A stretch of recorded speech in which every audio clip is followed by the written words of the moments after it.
Hey everyone, welcome to another episode of Disney Dust. I'm so excited to talk about Frozen on Broadway, the cast album. DisneyDwayne here, by the way, and of course I shared my thoughts about watching Frozen on Broadway in another review, which you can find in the video description below, the link's there.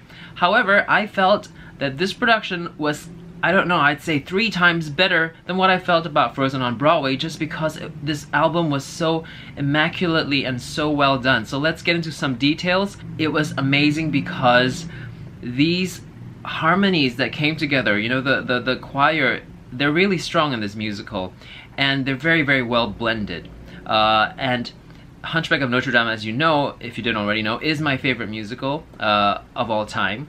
Mainly also because of the harmonies that are in this musical, and in Frozen I would say it comes up to that kind of caliber. It's pretty amazing, and this in itself is different because it's got a different feel to it. It's a pop musical more than a Hunchback, sort of more, you know, classical sort of style. So I just love it for that. You know, they're soaring harmonies and it really takes you places. Alright, so let's get into the track listings. The opening number, of course, you know that, I don't know the title of the song, but in the movie you'd hear, you know, the people working on the ice and everything, and they're singing the song. Well, this is cut a little bit shorter. Theatrically, it would drag out the pace. I have to commend Jelani Aladdin, whom I didn't think too much of when I reviewed the musical, but here his voice really stands out in the recording, and you know, he sounds amazing. They all do. They really all sound amazing. One of my favorite tracks is For the First Time in Forever. Some of the changes are good. We don't hear that bit with Elsa too much at the end. You get that nice little solid reprise later on anyways, so you know, that's all worth it. I am so happy for John Riddle's singing. He does such a great job with all his new songs, which, you know, Hans doesn't really get except for Love is an Open Door, right? He's got these amazing songs. I really like them. They're short, but they soar. I mean, he's a tenor, and they really exploit that in a very good way. Dangerous to Dream, of course, is my favorite song of all. Casey Levy, she does it so well. It's just wonderful. Monster is becoming more of a favorite, even though I didn't like it before. Again, you'll hear subtle differences because these 2 songs were released previously in the first listen, but now there's a fuller orchestra, and you can hear different inflections to some of the words that she's singing. So if you really pay close attention, you can tell the difference. And the other 2, of course, are I even forget. The other 2 are What Do You Know About Love? And you're gonna know this before I come up with an answer. So anyway, you can compare the other 2 as well to the soundtrack. They're all different. A special treat, actually, let's just get right to the end of it. The bonus track. There's a special treat where we get another jazzy number by Olaf called When Everything Falls Apart. Now this is such a treat because you don't get it in the musical itself, and when you listen to the soundtrack you get this bonus track at the end. Do stay for that.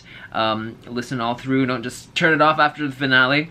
One other thing, I feel Kristen Anderson Lopez and Robert Lopez are so brilliant because in this musical, one of the few, I would say, they use recurring melodies or even recurring lyrics, and then they, out of that, come up with a whole section or a whole song. So I think that's a great thing because it ties in all the music very well, as opposed to a musical which has like a different song each time and they're kind of not really related. But this Frozen does it really well. It expands the movie so well.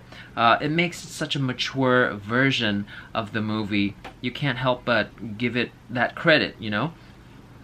So especially in the number Colder by the Minute, you'll hear all the recurring themes from different sections, from different songs basically, and they come together so well. I think the key changes, the chord changes as well, under the same melodies are just beautiful, and then of course the chorus coming together, singing all those really tight harmonies, makes this album just lifts it, you know. It's soaring to listen to. It just lifts your soul up, in the same way that Hunchback does at certain points. You just feel overwhelmed by this amazing magic that's ringing in the air.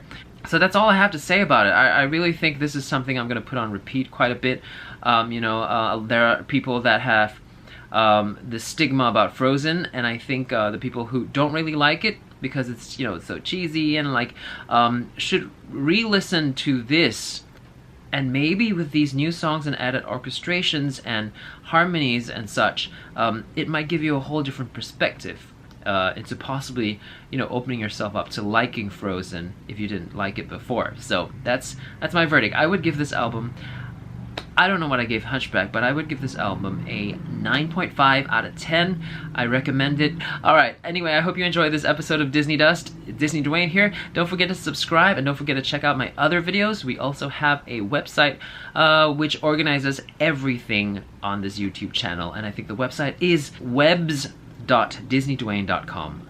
That's it. webs.disneydwayne.com. Catch you later!